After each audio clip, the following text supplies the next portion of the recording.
নমস্কার বন্ধুরা, আজ আমি লাউ শাক রান্না করে দেখাবো পোস্ত আর কাঁচা লঙ্কা বাটা দিয়ে।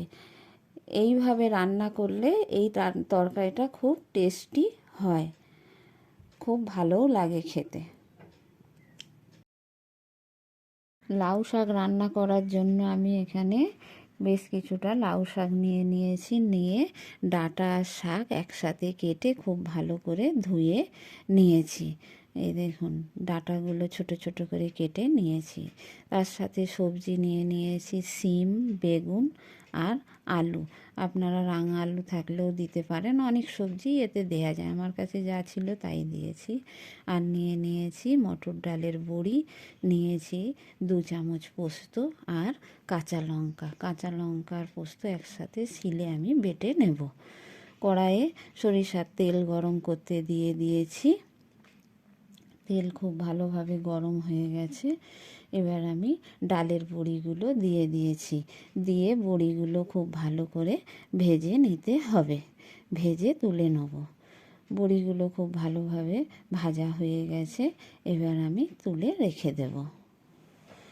ফোড়নে দিচ্ছি আমি একটা শুকনো লঙ্কা, আর দিয়ে দিলাম একটু 5 ফোড়ন। ফোড়নটা খুব ভালো করে ভেজে নিয়ে দিয়ে দেব আমি কেটে রাখা আলুটা। আলুগুলো দিয়ে আমি খুন্তি দিয়ে নেড়ে চেড়ে নেব। তার সাথে শিমগুলোও দিয়েছি। শিম আর আলু খুব ভালো করে আমি ভেজে নেব। প্রথমে শিম আলুটা একটু ভেজে নিতে হবে, নাহলে বেগুন দিলে বেগুনটা একদম গলে যাবে সবজির সাথে। সেই জন্য শিম আর আলুটা আগে আমি একটু ভেজে নিয়েছি। নিয়ে এবার দিয়ে দিলাম বেগুনটাও আমি এবার ভেজে নেব একটু।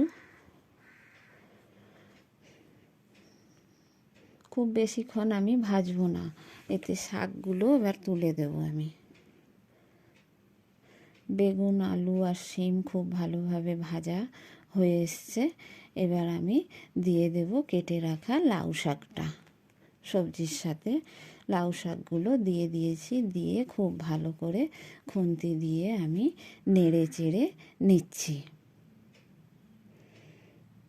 আমি দিয়ে দিলাম একটু লবণটা দিলে একটু কমেও যাবে শাকটা তাড়াতাড়ি, না হলে কড়াইয়ে নাড়তেও পারা যাচ্ছে না, সব শাক পুড়ে যাচ্ছে সাইড দিয়ে। জলও ছেড়ে দেবে, এতে খুব বেশি জলও দিতে হবে না। খুব ভালো করে নেড়ে চেড়ে নিয়ে আমি একটু ঢেকে দিয়েছি। এবার ঢাকাটা খুলে নিয়েছি, দেখুন কতটা কমে গেছে, একটু সেদ্ধও হয়ে গেছে। ডাঁটাগুলো একটু ভাজাও হয়ে গেছে সবজির সাথে। এবার আমি দিয়ে দিলাম বেটে রাখা কাঁচা লঙ্কা আর পোস্ত আর হলুদ দিয়ে খুব ভালো করে আমি সবজিগুলোর সাথে মিশিয়ে নেব পোস্ত আর কাঁচা লঙ্কা বাটাটা।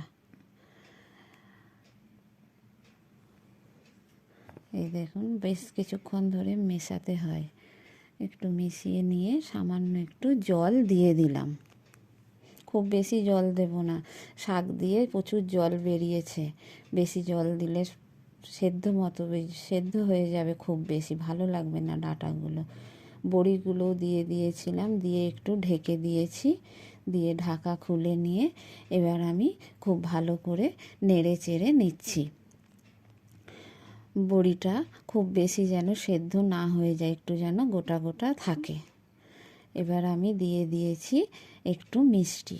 লাউ শাকের তরকারি তো একটু মিষ্টি না দিলে ভালো লাগে না। মিষ্টি দিয়ে খুব ভালো করে আমি নেড়ে চেড়ে নিচ্ছি। নিয়ে এবার নামানোর আগে 1 চামচ গোটা পোস্ত আমি ছড়িয়ে দিয়েছি ওপর থেকে। দিয়ে খুব ভালো করে আমি মিশিয়ে নিয়ে এবার লাউ শাকের তরকারি আমি নামিয়ে নিয়েছি।